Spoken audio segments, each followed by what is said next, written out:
Hello everybody, my name's Amy. I'm with the Boulder Apple Tree Project, and today I'm going to walk you through how to graft an apple tree from your yard. First, you're going to start with a rootstock, and the rootstock that we're using is M111 rootstock. You're going to want to have your scion material already prepared.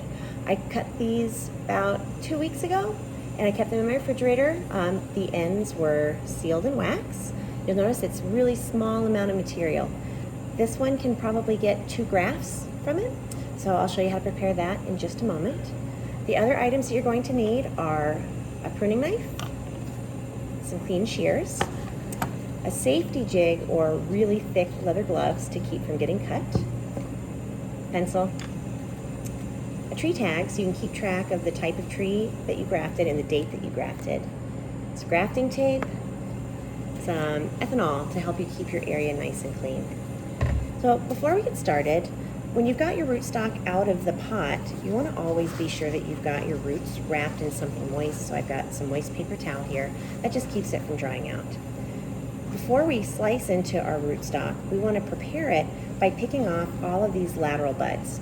These lateral buds, once planted, the rootstock is planted, are going to want to kick off branches, and we want to avoid that. We want this rootstock to put everything into healing the grafted joint and creating new tree.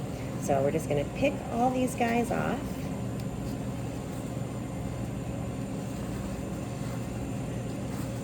And one thing to remember, whatever materials that you're using for your grafting, you want to make sure they're nice and clean to start with and also very sharp. So I like to lay everything out, clean it first, make sure it's sharp. That'll help you get a good start. So the next thing I'm going to do after I've picked off all these little lateral buds is I'm going to take about 1 inch off the top of the rootstock. So I'm going to take my pruning shears,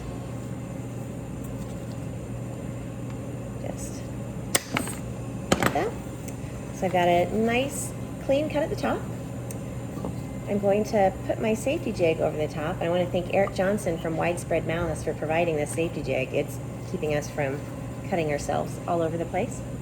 And so what we're going to do is cut straight down the top. We want to make a cleft in the top of the rootstock.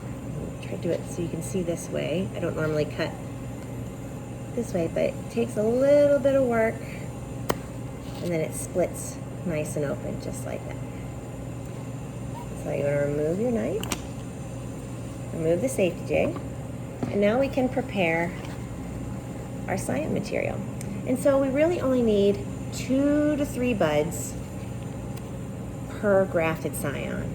And so what I'm going to do, since I've got 1, 2, 3, 4, 5, 6, I'm just going to cut it right here in the middle.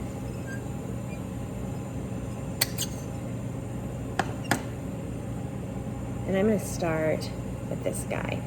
And so I'm going to remove this bottom part, make that a nice clean cut. So the next thing we're going to do is I'm going to hold the pruning knife. I'm going to hold it hard against my body, and what I want to do is make a pizza wedge cut so that it comes down into a point, and that's what's going to fit down into our cleft that we made. One thing you want to be sure is that your buds are pointing in the right direction. So we want the buds facing up, not facing down. So give that a quick check before you get started. And so I'm going to make my first side of my pizza wedge. So just like that. We want to uncover some of that cambial material. I'm going to do the other side. And so sometimes, so I didn't do a very good job of it this time, you want it to be nice and pointy, and you'll see it's kind of thick down there. So I've got to give it another go, another pass. And so this part takes a little bit of practice, but you want both sides to be even. And so this is much better. You can see how both sides are even. So the next thing we're going to want to do is fit this down inside.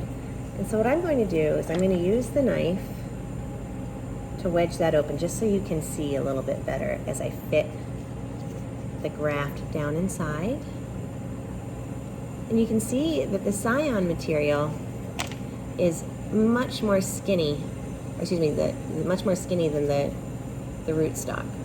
And so it's going to be off center a bit. It's going to be to one side. And we do that because we want the cambial tissues to grow together. That's what's going to help heal, have that scar tissue around it, and put all the energy into the scion growing up into your new tree. So the next thing we're going to do is we're going to seal this nice and tight with some grafting tape. That will keep moisture out. We don't want new moisture coming in and causing any rot. It'll also keep pathogens out.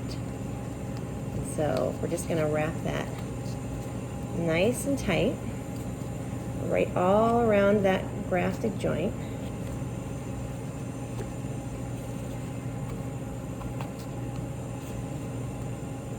And it also helps to stabilize it and hold it in place.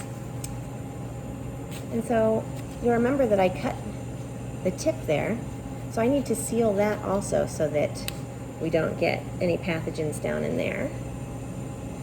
Some sealing wax also works really well for this job at the tip.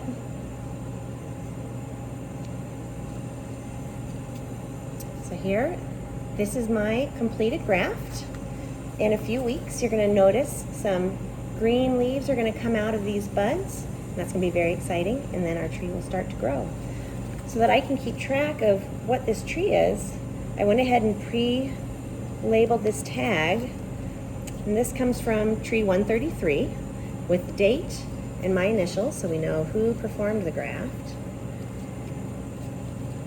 And then I'm going to pot it up into a pot full of damp sand, or you can use some damp soil. And so we'll see how this looks in a few weeks. Good luck.